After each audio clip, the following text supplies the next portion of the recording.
Welcome to Suthichai Live English. My guest tonight, former Foreign Minister Kantati Supamongkol. He has just come back from Russia, where he met a lot of people. I'm sure he got briefings about what was going on in Russia. And in fact, he had some very exciting moments when the bomb went off, the massacre or the terrorist attack took place near Moscow. He was not that far away from the scene. So I'm excited to have Kun Kantati with us tonight to tell us, his experience, his vision, his interpretation of world affairs, including the wars in Ukraine and Gaza at the moment. And of course, I would like also to ask him about his analysis of the situation in Asia, South China Sea, Taiwan, and China. Hello, Kun Kantati. Thank you. Hello, good evening, Kun Suthichai. Thank you for giving me the time to chat on, I'm sure, on a variety of issues, since you have been doing so many things, playing so many roles all at the same time. Former Thai diplomat, analyst, professor, lawyer, businessman as well, right? So tell us what you're doing. What keeps you up in the daytime and at night? Well, at this point, in the U.S., I have been invited to be on the board of the RAND Corporation. Yes. RAND Corporation is a major institution that the U.S. government pays a lot of attention to. We come up with research and development. Actually, RAND started with the end of the Second World War, when nuclear scientists needed a place to go to work after the completion of the war. So the U.S. government decided to create RAND. So now RAND covers topics from national security to international relations in general, as well as domestic things around the world. And for example, it has been helping Indonesia build up its Coast Guard. Also does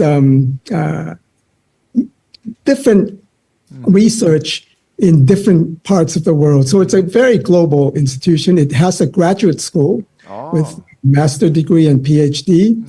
And it was actually one of the few places in California during the Cold War that Soviet diplomats at the time were barred from going near. Right. So there was a red line around the RAND Corporation building so that the Soviet diplomats could not be found inside. Yes.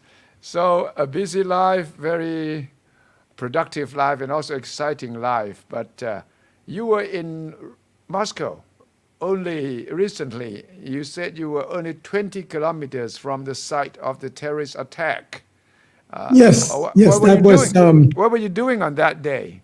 Well, on that day, I was invited there by our ambassador, Thai ambassador to Moscow. Yes. Met with a few Russian officials, and in addition to that, had sightseeing. It was a very, very, very sunny day. A very happy day, actually, until the very end. And at the very end, we were on a boat, having dinner on a boat. So it probably is a safe place away from the terrorists, because the terrorists probably wouldn't want to board a boat, attack without any escape possibilities. Yes. But I heard many sirens during that evening, and I saw many police cars driving by. It was kind of a little bit like Christmas, so many blue lights and red lights. And then I was told right after the dinner that something very, very bad had happened. So we were about 20 kilometers from the site. It was Crocus City Hall, which was in the outskirts of Moscow. Now, what was interesting initially about that was that a couple of weeks earlier, the U.S. Came up with a warning Yes. for U.S. citizens to be very careful about a terrorist attack, and they actually named, the U.S. actually named ISIS-K and warned its citizens to stay away from crowded places, but in particular, it mentioned the concert halls. Oh yeah, it mentioned concert halls Yes. and places of people's gatherings, big That's right. gatherings, right? And what I heard later on was that actually one day previous to the warning, the public warning to U.S. citizens, the U.S. Intelligence Agency had given the Russian intelligence agency a similar warning. Oh really? So that was one day before. Now, what was also very curious about that warning, which was to me highly unusual, was that the U.S. actually said that the dangerous time was within 48 hours of the warning. That's the second warning that went through the embassy. Now, I was very curious because to have a specific time like that would be very difficult because you cannot, a terrorist attack can be postponed, can be delayed, but to say something with a specific time, one problem with that was that it was a public warning. Right. So the terrorists heard it too.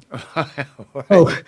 So they probably Decided wanted to postpone it wait. because of that Postpone warning. it for a while. Right. Because I understand that within that 48 hours, the Russians took it quite seriously and increased security measures. But after 48 hours passed, then things became more relaxed because of that specified time frame that the U.S. gave, which was very curious. The second curious thing was that when you had warnings, usually from major governments like the U.S., Right. other countries usually would come up with similar warnings for their citizens. Right. In this case, I heard that in Russia, not even the West European countries, not the UK, not Germany, warned their citizens. So there was no follow-up by other countries. And I heard that diplomats from all the countries, including the US diplomats, kind of went around their activities as if things were quite normal after the warning, especially after the 48 hours had passed. So that was very, very curious. And then the other curious thing that came to my mind was the ability of the terrorists to enter the building in such a way that, they had heavy weapons. Yeah. Yeah. And the response was slow. It was unusually slow. So that was very curious too. Now, with that in mind, there were different interpretations that came out. Right. The Russians had its own interpretation, and the U.S. And many other Western countries shared a different angle. So with the U.S., it seems clear that ISIS-K, which actually is an off branch it came from the Taliban. They kind of left the Taliban and the Taliban in Pakistan. Then they started their own activities against the Taliban. So they actually had been known by intelligence agencies to have planned something for St. Petersburg in Russia back in 2019. Now, in 2019, the U.S. did the same thing to Russia. The U.S. warned Russia, and Russia took it very seriously. And they worked they shared intelligence, and they were able to prevent a major problem back then. Now, one may ask why not now? I think if you are a psychologist, you could try to imagine. Yeah. One thing that would be different would be that the U.S. Is seen by Russia as an enemy after the invasion, the Russian activities in Ukraine. Yeah. So with that in mind, there was a mistrust. Yeah. I think it was probably a genuine mistrust, in the U.S. from the Russian side, which was understandable. So there was an attempt. The Russian side saw everything through the prism of Ukraine, Yeah. as well as seeing the U.S. as a country that would try to discredit them. So eventually, you probably read in the press that the Russians saw it, and President Putin had mentioned it, that maybe that was an attempt to discredit Russia and to make Russia seems insecure and unsecure. It also happened. The warning also came just a few weeks before the election. Yes, Right. And that comes to the second point, that the focus of the intelligence agencies in Russia had been on the elections. Yeah. And so they might have been what I would call a fatigue syndrome. Yeah. Intelligence fatigue. And then the third one, probably, the Russian intelligence agencies had a focus on the Islamic terrorist activities around the world. But then that focus began to change after the Ukraine invasion. So the focus shifted towards Ukraine, and it also shifted, when you mentioned elections, it also shifted towards the internal enemies that the government of President Putin saw. Right. So that shift in focus may have subtracted from the ability of the intelligence services to more or less see the threat coming. So those could have been certain elements as to why Russia was unable to prevent this situation, in spite of the fact that the warning came specifying concert venues. Yeah. And the Krukos concert hall was one of the biggest in Moscow too. And, Yes. And all this still don't explain how the machine guns were smuggled into. Exactly. That's very hard to explain. I did ask people, and there was no real explanation. Some said that they shot their way in, but that doesn't. How could they be allowed to shoot their ways inside and then continue to be inside? Now, and they left. Interestingly, they left probably without much resistance. I know. I was going to say that they managed to flee the scene alive, which usually is not the case, because the anti-riot squad of Russia must be much more efficient than that, allowing,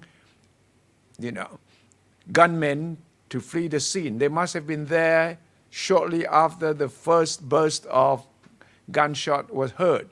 But then they were quite slow in getting into the scene of action. Yes, and in addition to that, they must have been followed, because the cameras would have picked up the car that we're in, a Renault, an old one. Yes. And they were allowed to drive a long way down before they were arrested. Been quite a few hours before they were arrested. So then speculation comes into play. Yeah. And of course, we will try our best to be as objective as possible. But President Putin came up with an announcement many hours after the attack, actually. In fact, I think it may have been 19 hours. And he first dismissed the Islamic connection, but then admitted later that it could have been. So he came up with an interesting analysis. One was that the car was eventually stopped and the terrorists apprehended when they were on their way to Ukraine. Yes. Now, curiously enough, just maybe a day or so ago, and this had been a speculation before too. A few days, just a day or so ago, the president of Belarus Yes, his good contradicted. friend. His good friend. Huh? Yes, contradicted that argument, saying that no, actually they must have been on their way to Belarus. Now the argument there would have been okay. Belarus is very close to Russia. So some people would say, why go to Belarus? It's like going to Russia. Yeah. Another part of Russia. Yeah. But it would have been easier to cross the border into Belarus from Russia because they are kind of like beginning to be like Schengen, they have less control between two friendly countries. Yes.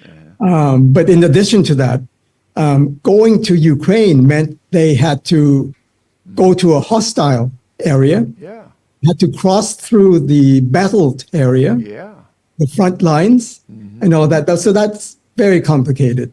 But anyway, the explanation from the Russian side still linked everything to Ukraine. But he came up with three layers. Yeah. His explanation was the three layers. So there were three groups of people involved. One would be called the operatives.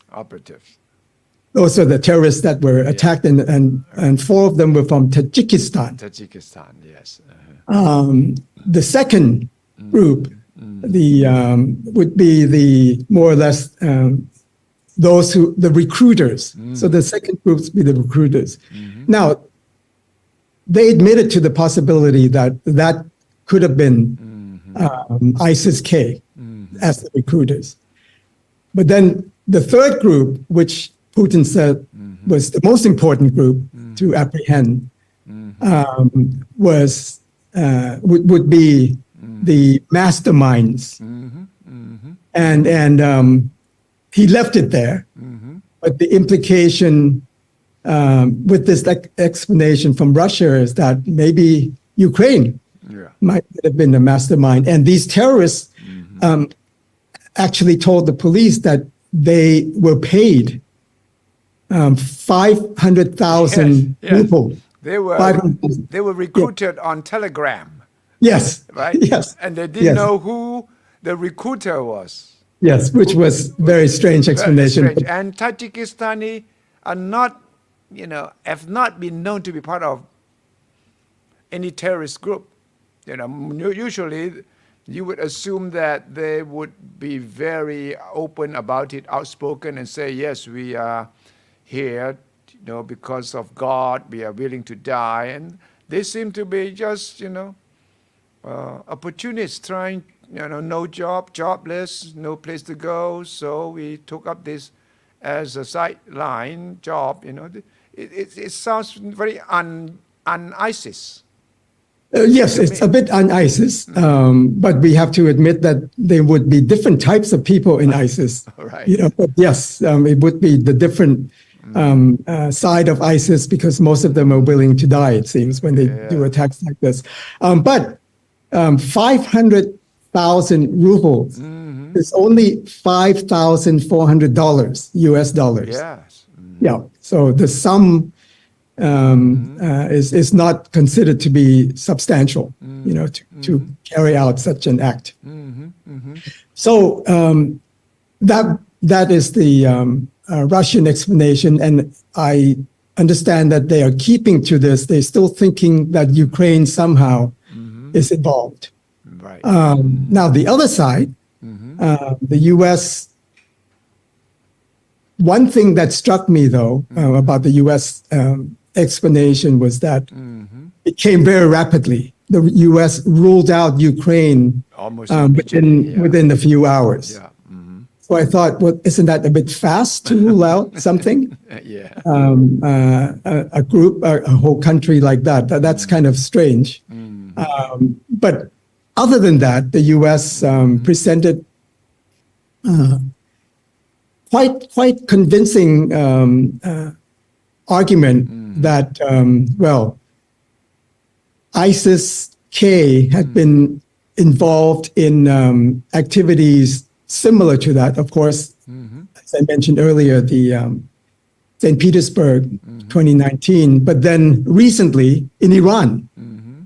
Now, ISIS as a group are the Shiite Muslims, and they have been against the Iranians.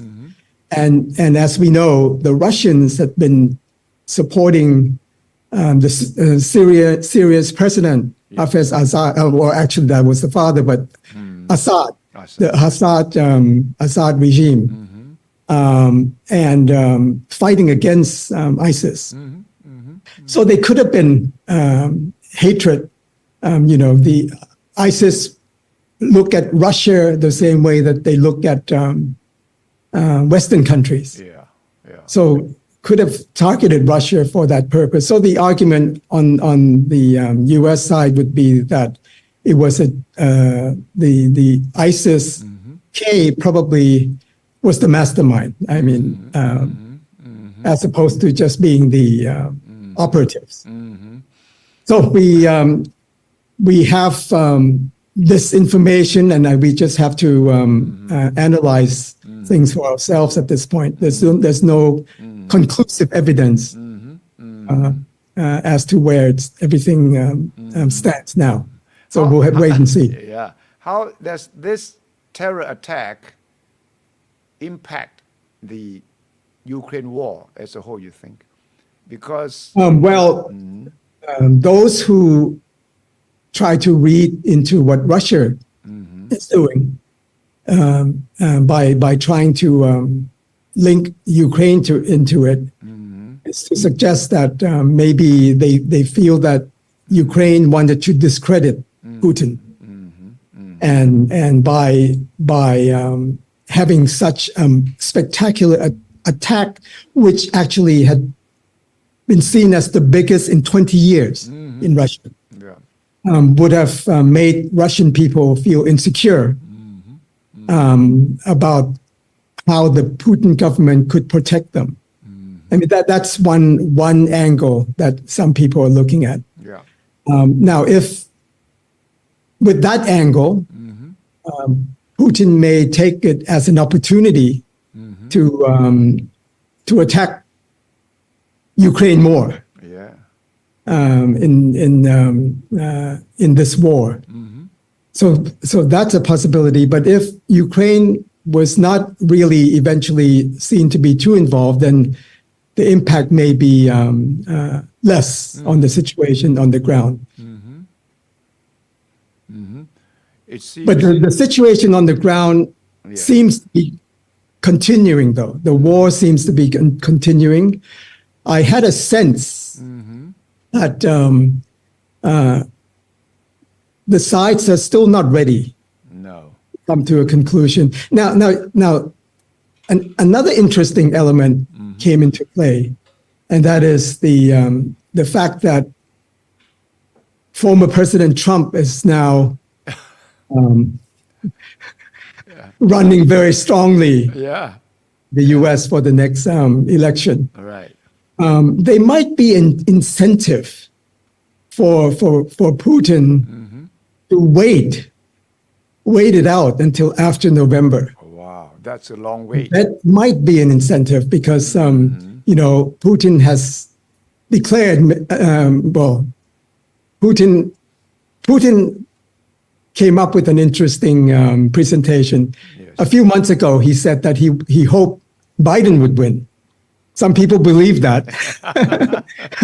But of course, Nobody knows. Nobody knows. his candidate is Trump, because you know how Trump behaves. Right. Trump has been doing things that benefited Putin throughout his previous presidency.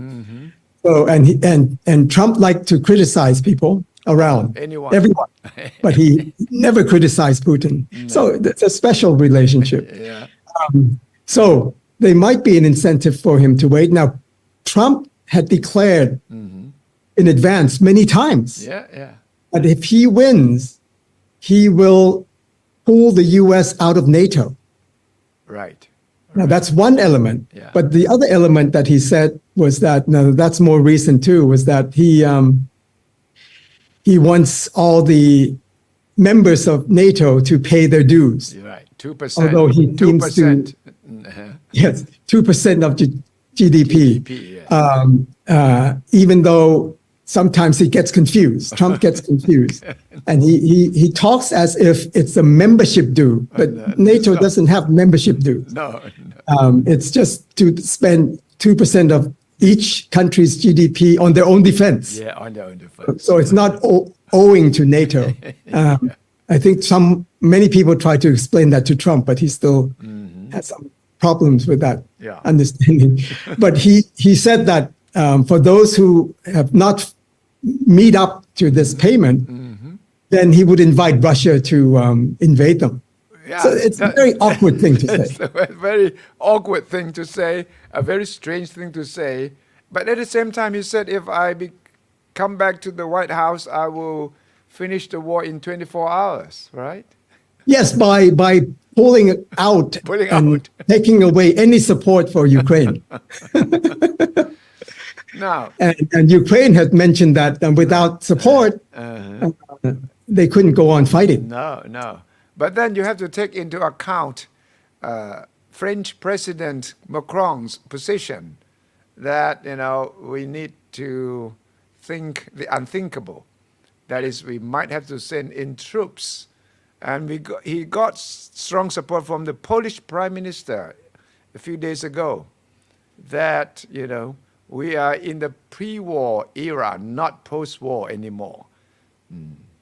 Yes, I wrote an article about that. And I think what is interesting is that what the French president is probably trying to do would be something similar to what I would have done. And that is to make sure that Putin understands that the West will not rule out any action.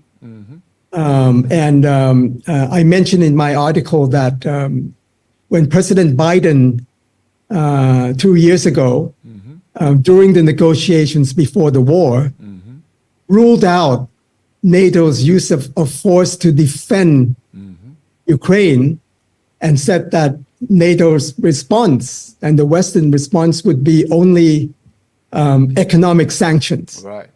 And of course, an incomplete one because it was not sanctions imposed by the UN, but imposed by a few countries. Putin probably became less scared, less deterred, less deterred, yes. Because Biden just suddenly ruled out what he would have been fearful of the most. So in negotiations, I feel that deterrence is important and ambiguity is important. Right. You should not rule anything out, although you're not necessarily going to do it, right. But you don't rule it out. Keep it vague, right? Keep it vague. Keep it vague, keep it ambiguous so that the other side can not be sure. So they have to take that into consideration when they do their cost-benefit risk analysis. But that happened, and then afterwards, now I think the president of France is actually doing that now, not ruling out No. anything. And the Prime Minister of Estonia also said the same thing. And that came a few weeks after my article my article came out with this argument. And I'm glad that I'm hearing reflections of that thought now, because for 2 years, West had always said, we will rule out military activities against the invasion. So now you can see that President Putin had used this deterrent strategy very effectively. Yeah. He knows that the West is afraid of nuclear weapons. He tries to use that, although I don't think he's suicidal enough to use it. No. But he is trying to ensure that nothing is ruled out and there is deterrence. So it seems that deterrence remains very important. And when you deter, you have to be prepared to give an image that you are ready to go all out in order to deter activities and behaviors that you don't want. As they say, to keep peace, you have to be prepared for war, right? That's right. That's right. And if you're prepared for war and the other side thinks that you are ready to go to, right. then it's a chicken game. Then they could back down. Yeah. But if you rule out that at the beginning, then you come into the negotiation at a much weaker point. But things may change once F-16s start flying over Ukraine. Would that be a very significant turning point? Now, on that note, it's interesting to listen to what Putin has said. Yeah. Which I saw some ambiguity there too, which is interesting. Number one, Putin said that the conventional idea that Ukraine has been trying to promote, and many NATO countries have been trying to say, is that if Russia succeeds in its goal in Ukraine, then Russia would have more appetite to invade other NATO countries. Right. Putin, my personal feeling is that success in Ukraine by Russia, and of course success depends to be determined what success means, because it's not clear what success would mean on either side. Right. But a partial victory in the sense that Ukraine, Russia controls about 1/5 of Ukraine territories now. Right. I have received some indicators from the Russian side that maybe an autonomy situation where certain areas of Ukraine has autonomy but stay within Ukraine might be acceptable. That's a potential negotiating point. But nevertheless, with that in mind, I sense that the difficulties that Russia face in invading Ukraine and in fighting this war for over 2 years now, the third year now coming, Russia would be too tired to go and invade other countries, by the way. Right. And it may be deterred. Russia has always seen Ukraine as something special. Right. As for its security. Right. So Putin was trying to present the argument that Russian expansion into invading other NATO countries, to use this word, is nonsense. And at this point, I believe that anyway, in the foreseeable future, Russian invasion of other countries unprovoked would probably be very unlikely. But now, he said that, and then he said, however, F-16, if F-16 came, Russia would feel threatened enough to not only shoot the F-16 planes down inside Ukraine, but may actually go over to air bases outside of Ukraine, namely in NATO countries, probably Poland and others, to bomb the airports, Right. which is a threat that I'm sure the neighboring countries would have to pay attention to. Now, realistically, on the ground, I understand that Ukrainian airports, military airports and other airports have been damaged to the degree that it would be very hard to fly and the F-16 and for the F-16 to use the runway effectively. So this would imply that F-16s probably would have to use airports outside of Ukraine. So that's a threat from Putin. But with that threat, he then went on to say, hey, by the way, we're not really afraid of F-16s. They're nothing. Not afraid, and we won't take it, too seriously. I mean, we'll just shoot them down, and not afraid. Right. So the first part of his presentation was that yes, it's a major threat, and we will take care of it even outside of Ukraine. And then yet, we're not afraid at all. So it's not only keeping it vague and ambiguous, but also keeping people confused as to what you really think. It may not which is in a way an art of negotiation. Yeah, an art of negotiation.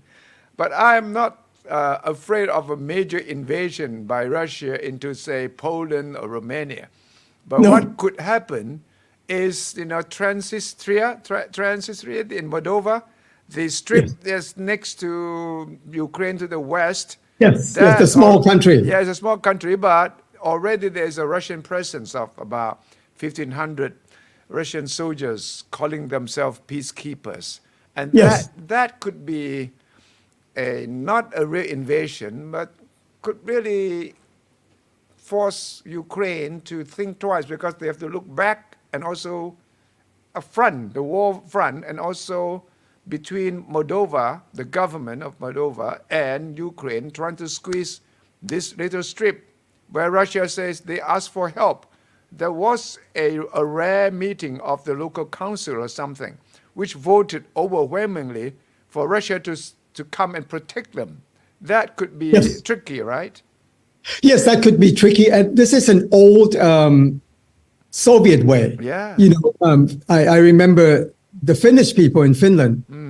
They used to tell their people that lived very close to the Russian border, the Soviet border at the time.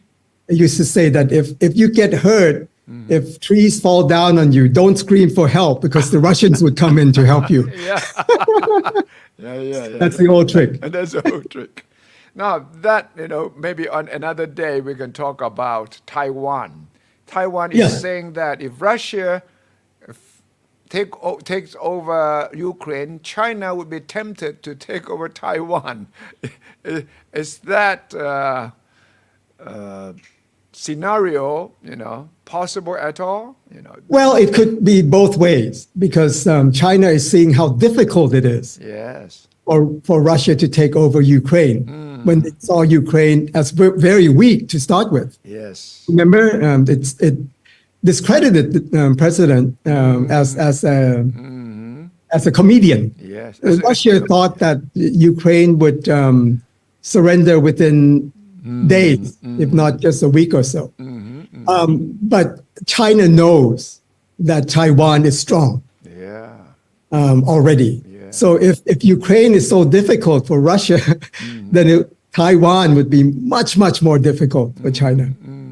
Yeah. We can talk about that in detail another time. But for tonight, thank you very much, Kun Kanati. It's very... So we haven't touched on the Middle East yet. No. Maybe next time. We'll have to do it next time. I'll have to invite you to come back on a regular basis because of your deep understanding and also your very close monitoring of the situation around the world. There's also another issue closer home, Myanmar. Myanmar, that's another big scenario that we have to discuss. For tonight, That's right. Thank you very much, Kun Kantati. สวัสดีครับ My pleasure. Good to see you. Thank good to see you too สวัสดีครับ